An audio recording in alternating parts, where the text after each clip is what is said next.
I thought just to remind ourselves of this kind of like central frame that people of faith think about when they think about the climate and the planet that we're on, and it's from our scripture tradition, right? So let's just remind ourselves.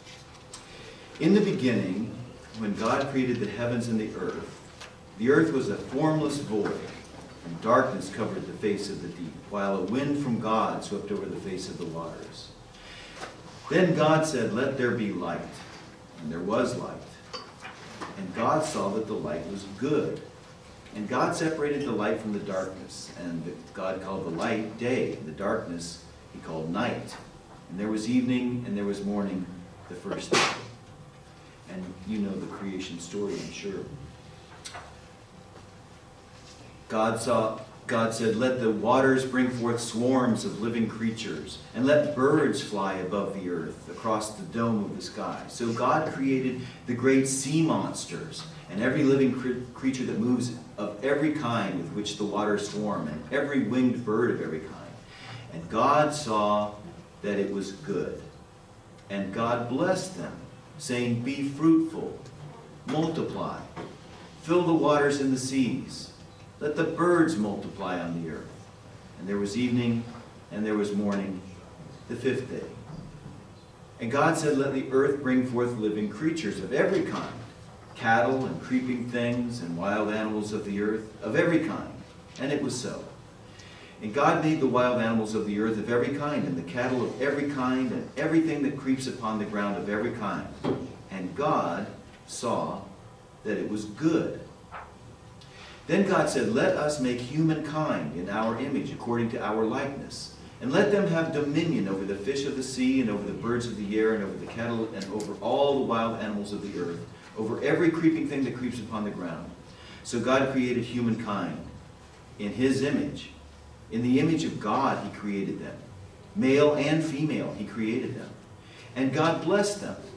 And God said to them, "Be fruitful, and multiply, and fill the earth, and subdue it, and have dominion over the fish of the sea, and over the birds of the air, and over every living thing that moves upon the earth."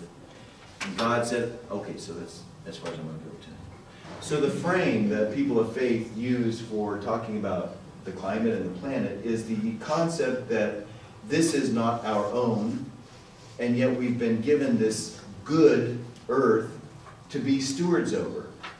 But it gets complicated because of that dominion word. Yeah. And what does it mean to have dominion? What did it mean to an author in the Iron Age to have dominion over the earth? That might be one area of question. Is it different to consider what dominion means when we have the capacity to affect our planet at such a large scale as we clearly do today? And so what does it mean then to be a steward of something that has been made good and been put in charge of that good thing? So that's the frame. And one of the things that I would like to talk about after Charmel does a number of things for us is the language that we use. I think this is critical. When we're talking to a faith community, there are buzzwords that the progressive climate change community uses that don't speak to faith communities, that are easily swapped out for language that does speak to faith communities, especially faith communities that have a tenuous relationship with the concept of human-caused climate change. Most of you are part of denominations that have no problem with that at all. Some of your denominations may.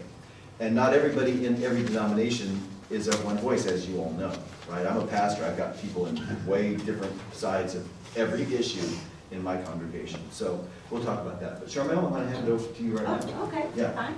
All right, thanks so much. So I was going to tell you a little bit about what Arkansas Interfaith Power and Light is, and what we're doing around the state and nation, and how some of your congregations might get started and be involved. So the Interfaith Power and Light is a national organization, and there are affiliates in 40 states, and Arkansas happens to be one of them. So we've been around in Arkansas for about 10 years. So we believe that the sacred writings of all faith traditions ask us to care for creation, protect the planet, and preserve fragile ecosystems that sustain life. So Christians have these sacred writings, so do Muslims, so do Jews, so do Hindus, so do Buddhists. All faith traditions have some kind of language in their sacred writings about caring for creation, that stewardship responsibility that Stephen talked about.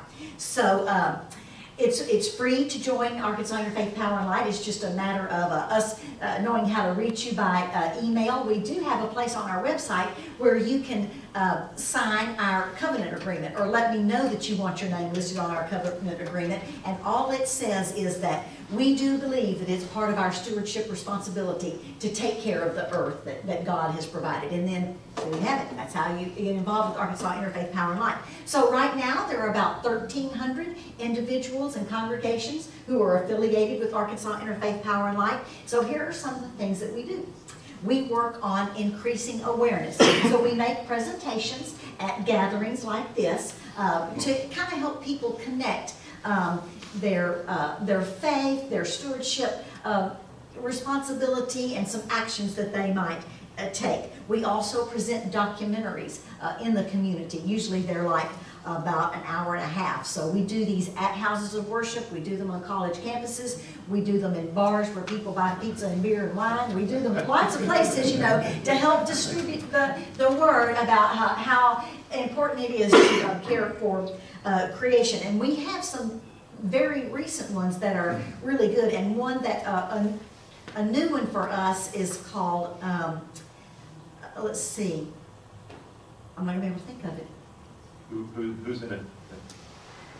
It's not going to be anybody that you know of, but it's Honor Thy, it's like Honor Thy Mother Earth, but it's a title like that. But anyway, we'll be using that as it gets closer to Earth Day. We'll be showing that at different places around the state. Another one that we're getting ready to show is called The Human Element, and we are going to show that on Earth Day. That may be one that you've heard about, and it's about how human beings are impacting what's going on with the planet. Some other things that we do during the season of Lent, we're going to have a little friendly competition between congregations on how many meatless meals can you serve in your congregation, because I don't know if you're aware of this or not, but eating less meat can be very beneficial to the planet because of the production process for meat. So we'll be talking a little bit about that, and it's just, you can sign up on our website if you want to be part of that competition, and we have some categories of prizes. So all that we ask you is, how many meals will you be serving in your congregation during the season of Lent, which is roughly like March the 7th through April the 22nd, something like that. And how many meals, and not every church, I understand, observes a season of Lent, but a lot of Christian ones do. But during that 6-week period of time, how many meals will you be serving in your congregation? How many of them will offer a no-meat option, and how many of them will be totally meatless?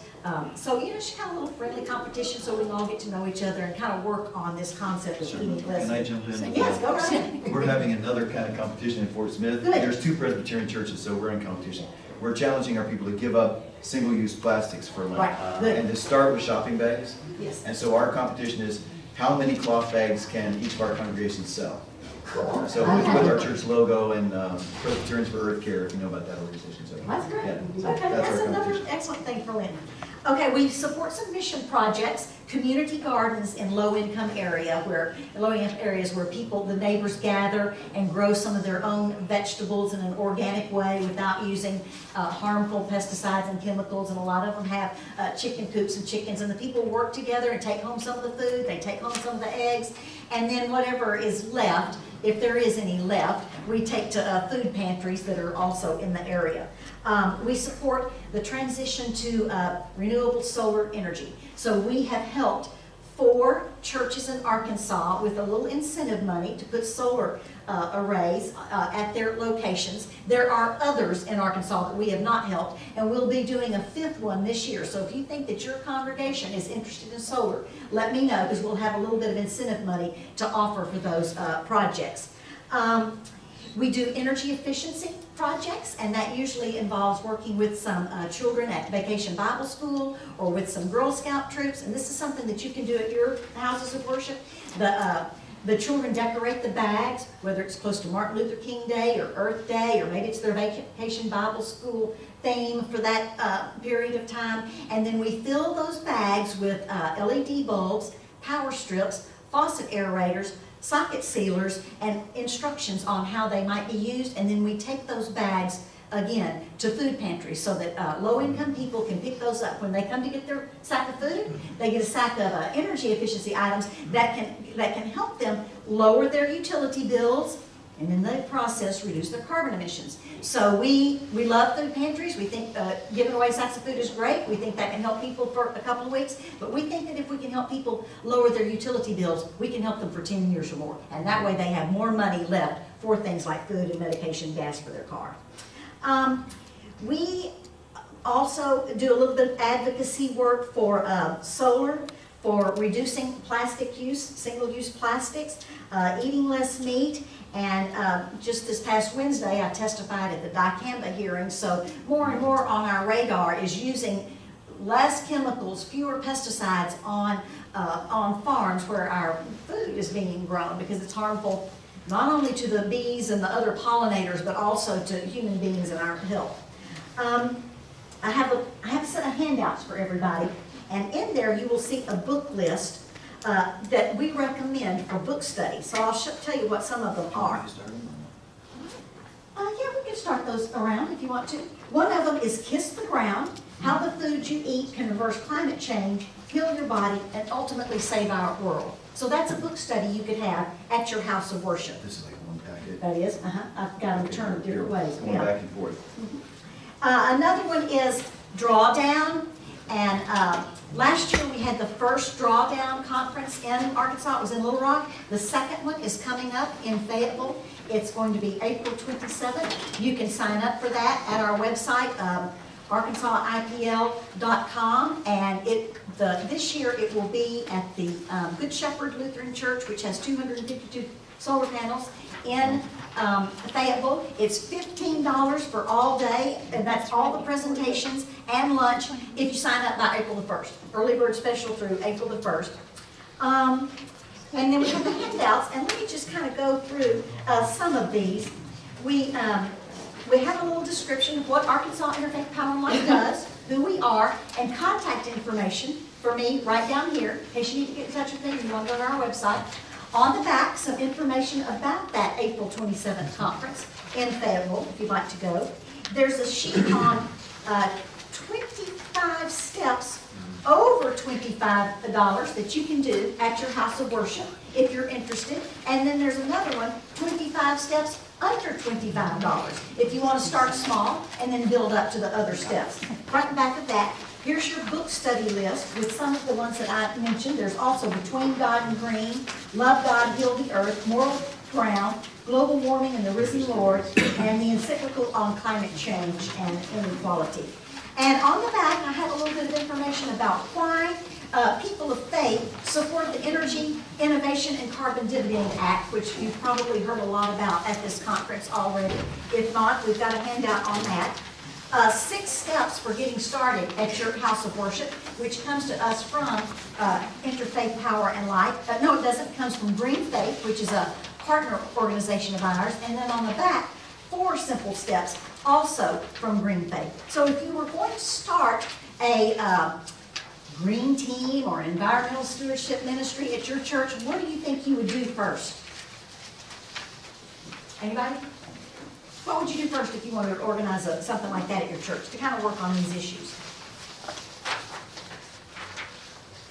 Well, here's what we suggest you do. Don't just start doing stuff at your church like, the congregation might be shocked if they came in one day and all the styrofoam cups were gone and, all of the paper towels all of a sudden were brown and all of a sudden we were composting. So, those are great ideas, but the congregation might be like, what is going on here? So we suggest that first you go to your governing body, whatever that is at your church, and say, look, some of us are concerned about environmental issues, and we'd like to form a green team or environmental stewardship. May we have your blessing? These are some of the things we have in mind. Did you have a question? Well, in my church, I think going to the council would be the first step. But I think then the property committee, Right. there's already that committee Right. but concerned with those issues. Right. So that's where I would go with it. That property ministry is a good place, yeah, to start.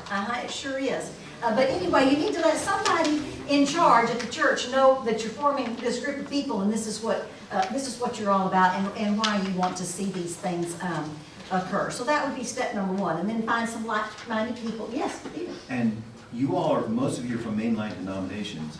You probably already know, but if you go to a group like your governing body, say, you know, our national organization already has a climate-oriented organization, and they are telling us, and we have passed resolutions, and you can go on their websites and go, and your council will be just, you know, very prepared to hear that your denomination is already way down the road on that, if your congregation itself is not, because they are.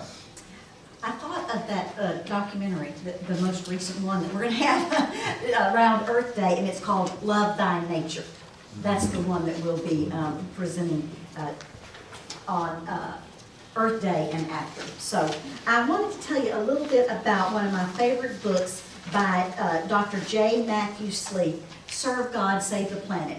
I think it's a good beginner book for a group that's interested in this. Now, I don't know if you know anything about this book or about J. Matthew Sleep. I've actually met him a couple of times, once in Little Rock and once in Washington, D.C. But he was an emergency room doctor somewhere in the Northeast, and he started seeing people come into the emergency room with the same respiratory illnesses over and over and over again, and he was very concerned about this, so he started looking at what was going on with the air, the water, the soil, and so he stopped practicing medicine, and he has devoted his life to environmental issues. He and his family moved to a home that is the size of their former garage.